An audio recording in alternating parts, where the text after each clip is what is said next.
Bonjour et bienvenue sur Diaspora Black News. Avec moi aujourd'hui, Monsieur Serge Richard Caron, qui est directeur général du groupe Orientation Emploi. Bienvenue, Monsieur Serge. Monsieur Caron. Monsieur Caron. Bonjour, bonjour, merci. Oui. Alors, qu'est-ce que le groupe Orientation Emploi? Le groupe Orientation Emploi est un organisme en employabilité qui est spécialisé en employabilité, c'est-à-dire l'aide aux clients, aux personnes les plus éloignées du marché du travail. On offre principalement des formations pour l'aide à l'emploi. On a plusieurs formations aussi en persévérance scolaire et en recherche d'emploi, et on offre aussi des formations très pointues comme les techniques de vente pour ceux qui veulent développer des outils et devenir des professionnels dans le domaine de la vente. Mais disons que ce qui m'amène à vous rencontrer aujourd'hui, c'est le programme chez nous qu'on appelle le programme Passerelle vers l'emploi, qui est un programme qui existe depuis 11 ans et qui s'adresse spécifiquement aux clientèles nouveaux arrivants et immigrants. D'accord. Un programme de formation de 9 semaines. D'accord. Donc, ce programme s'adresse à des personnes de quel âge, par exemple? De quelle tranche d'âge? Il n'y a pas de limite d'âge, c'est 18 ans et plus. Il faut simplement être nouvel arrivant, c'est-à-dire être au Québec depuis 6-7 ans et moins, et ou encore être un immigrant qui, malgré des efforts constants à trouver un emploi, a jamais réussi vraiment à atteindre son objectif. Donc, il y a des cas comme ça qu'on peut accepter parce qu'ils nous sont référés par Emploi Québec, par exemple, ou par d'autres organismes.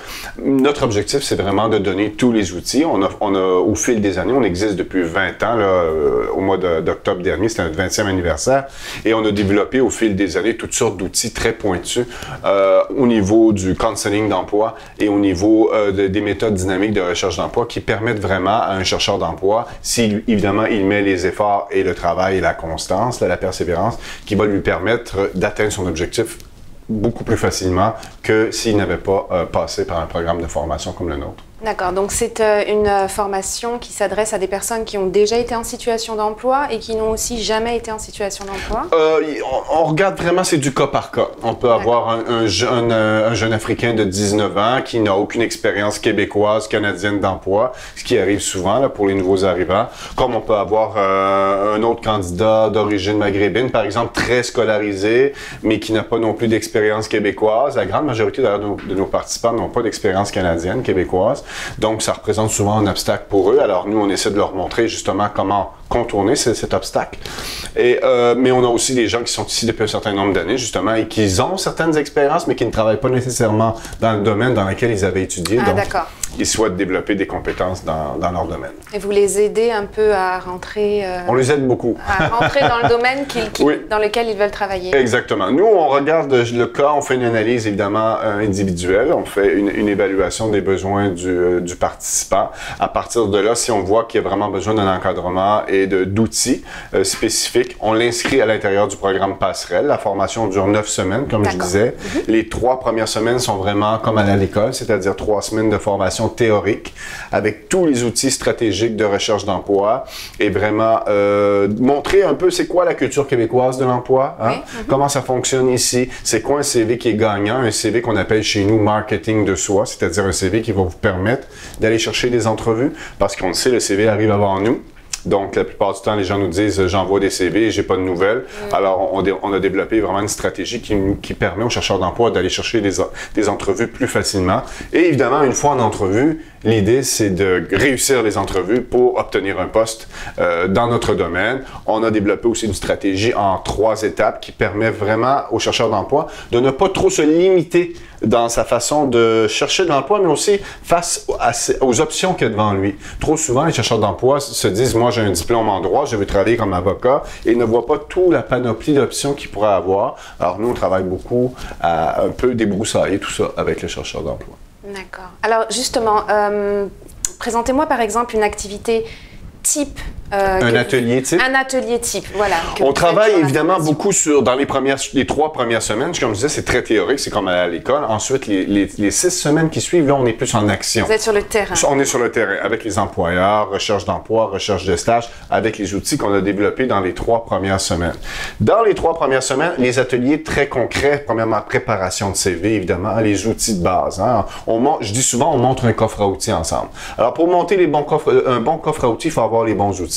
Les bons outils, on ne les réinvente pas. Le CV, mais à la sauce québécoise, un CV accrocheur, marketing de soi, des lettres d'amour, comme je dis souvent, des lettres des présentations qui vont aller chercher l'attention des employeurs, qui vont mettre en évidence nos forces. On travaille beaucoup dans les ateliers au niveau des compétences. Hein, c'est le mot-clé au Québec.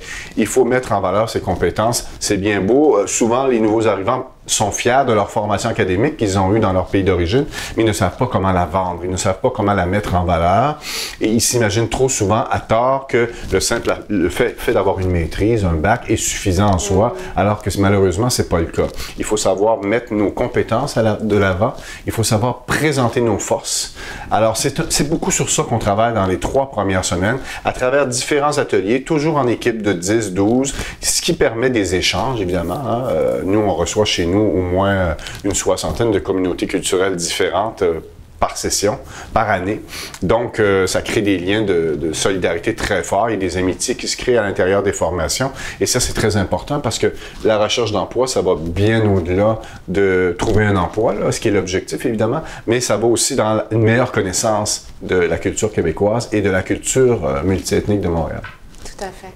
Donc, la formation est à 100% gratuite? 100% gratuite, évidemment, parce que nous, on est payé, on est subventionné par, on est une OBNL. Nos sources de financement viennent de bailleurs de fonds, comme Emploi Québec, dans le cadre du programme Passerelle. Alors, le chercheur d'emploi n'a pas à se soucier de savoir s'il doit débourser. Déjà, on sait que la situation des chercheurs d'emploi est souvent précaire au niveau financier. Alors, évidemment, c'est un souci de moins. Mais évidemment, on n'est pas payé pour suivre la formation, donc il faut être capable d'assurer ses déplacements, autobus, métro, passe de métro. Il faut être capable de s'organiser au niveau du loyer. Donc, on s'assure, nous, dans l'évaluation, au début de la formation, que la personne va être capable de faire les 9 semaines sans avoir de problème au niveau financier. D'accord. Et au niveau des sessions, ça se passe comment? Vous avez une session qui commence bientôt? Oui, on a une session qui débute lundi matin. Toutes les sessions durent 9 semaines. On en fait 4 par année pour une 40aine de participants par année. On reçoit des inscriptions, par contre, tout au long de l'année. C'est premier arrivé, premier servi. On reçoit les gens quand ils viennent nous voir. Et si la session est commencée, ben, ils sont aptes ils sont admissibles pour le prochain groupe. C'est toujours comme ça qu'on fonctionne. Donc, on n'est jamais fermé à recevoir des candidats. Là, j'en reçois encore jusqu'à demain pour le groupe de lundi, mais on va extensionner, souvent on extensionne jusqu'à mercredi pour laisser le plus de chance aux gens, là, parce que souvent les gens attendent la dernière minute. On met de la publicité dans les journaux, le journal Métro, entre autres, qui est un partenaire important avec nous. Et les gens nous voient dans les journaux et nous appellent. Ils nous voient aussi beaucoup dans les tables de concertation, dans les milieux communautaires. Et c'est comme ça qu'on procède pour rejoindre le plus de gens possible. D'accord. Est-ce que vous avez des exemples, des cas précis de réussite de personnes qui ont suivi votre formation? On en a des centaines. Des centaines, OK. En 11 ans d'existence, c'est bien certain que... J'ai toujours une réserve à mettre un pourcentage de réussite, bien que ça tourne autour de 75-80% en général. 80%. Oui, okay. Oui. Mais j'ai toujours une réserve à parler de ça. Pourquoi? Parce que c'est du cas par cas. Deux Congolais qui ont le même profil académique, qui sont arrivés au Québec en même temps, n'auront pas nécessairement le même résultat. Parce que l'attitude, la personnalité, la mise en application des conseils et des principes qu'on va montrer font la différence entre les deux cas. Alors, moi, je préfère parler de réussite individuelle quand on voit un participant qui est parti d'une situation difficile et qu'à la fin, il atteint son objectif. Nous, on se dit « mission accomplie ». Je préfère fonctionner dans ce principe-là que de voir ça en termes de statistiques, mais disons que notre formule de travail est éprouvée, on la peaufine toujours, on cherche toujours à l'améliorer. Le programme Passerelle existe depuis 11 ans maintenant. On a eu le temps de le valider, de le tester, mais il y a toujours place à amélioration.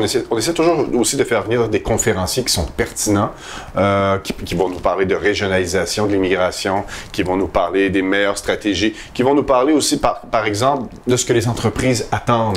Oui. Des nouveaux arrivants en termes de ressources humaines, etc. Donc, on essaie toujours de rester à la fine pointe et de s'améliorer, mais disons que c'est une très, très bonne formule, je pense. D'accord. Alors, comment une personne qui nous regarde et qui souhaiterait participer à cette formation peut procéder pour vous rentrer en contact avec vous? C'est très simple. Il nous appelle tout simplement ou il peut nous envoyer un message sur notre site web. On a un site web, le www.groupeorientationemploi.com. Mais le plus simple, c'est de nous appeler 514-593 7809 et on rappelle tout le monde. La personne a simplement à nous exprimer son besoin. On fixe une rencontre ensemble, on fait une évaluation détaillée de son besoin et s'il n'y a pas de problème, et s'il est admissible, évidemment, parce que c'est Emploi Québec, comme je mentionnais, qui paie la formation, s'il est admissible, il commence avec nous la formation. Si une personne, par exemple, se trouve en emploi actuellement et qu'elle souhaite changer d'emploi, est-ce que la formation s'applique aussi à ce type de personnes? Malheureusement, non. Pourquoi? Parce qu'évidemment, Emploi Québec, le bailleur de fonds, et c'est un peu logique aussi, les organismes favorisent les gens qui sont sans emploi pour les ramener sur le marché du travail, particulièrement pour les nouveaux arrivants, les immigrants. C'est une situation criante. On veut qu'ils aient un emploi dans les plus brefs délais. Donc, on favorise d'abord cette clientèle-là. Il y a des exceptions, par contre. Il nous est arrivé dans le passé d'accepter certains candidats qui étaient en emploi, mais qui démontraient et qui avaient réussi à démontrer à Emploi Québec, lors d'une rencontre d'évaluation, qu'ils étaient vraiment en situation où il n'y avait pas assez d'heures de travail dans leur emploi actuel et qu'en plus, ils étaient très loin du domaine dans lequel ils avaient eu une formation académique et qui souhaitaient travailler. À ce moment-là, on peut parfois s'agencer, mais règle générale, il faut être sans emploi. D'accord. Donc, la formation s'adresse à tous les chercheurs d'emploi. Exactement. Tous les chercheurs d'emploi immigrants et nouveaux arrivants qui ont 18 ans et plus et qui ont besoin d'aide, de soutien. Et moi, je dirais, n'ayez pas de gêne, ne soyez pas mal à l'aise de demander. Il y a des services, les services sont là, alors il faut en profiter. Et c'est tellement difficile, on va vous le mentionner en début d'entrevue, c'est tellement difficile la recherche d'emploi, c'est tellement exigeant qu'il est préférable de le faire bien encadré avec une équipe, en plus avec des gens qui sont dans la même situation que nous, ça nous permet d'échanger, de partager là-dessus et ça favorise beaucoup aussi la recherche d'emploi. Donc c'est vraiment une bonne ambiance, on peut échanger avec des personnes dans la même situation. Et les gens ne sont pas jugés, vous êtes vraiment là pour les aider. Oh non, pas du tout. Nous, on leur dit même que la recherche d'emploi, ici en Amérique du Nord, c'est cyclique. Hein? Un cycle de travail, aujourd'hui, en 2015, ça varie entre 5 et 7 ans. Hein, les gens changent complètement d'emploi ou ils changent de domaine ou ils vont rester dans le même domaine mais ils changent de type de travail dans l'organisation. C'est tout à fait normal. Alors, il ne faut pas avoir honte de ça. On essaie de démystifier justement beaucoup dans les ateliers cet aspect-là pour redonner confiance aux gens parce qu'on sait que la recherche d'emploi souvent affecte notre estime de soi. Alors, on essaie de démystifier ça et comme je vous disais, le fait de le faire en groupe, le fait de le faire dans un esprit de coopération, de solidarité sociale et humaine donne de très, très, très bons résultats. Monsieur Caron, merci d'être venu sur le plateau de Diaspora Black News. Ça m'a fait plaisir. À une prochaine fois, j'espère. À une prochaine. Merci de nous avoir suivis. Au revoir.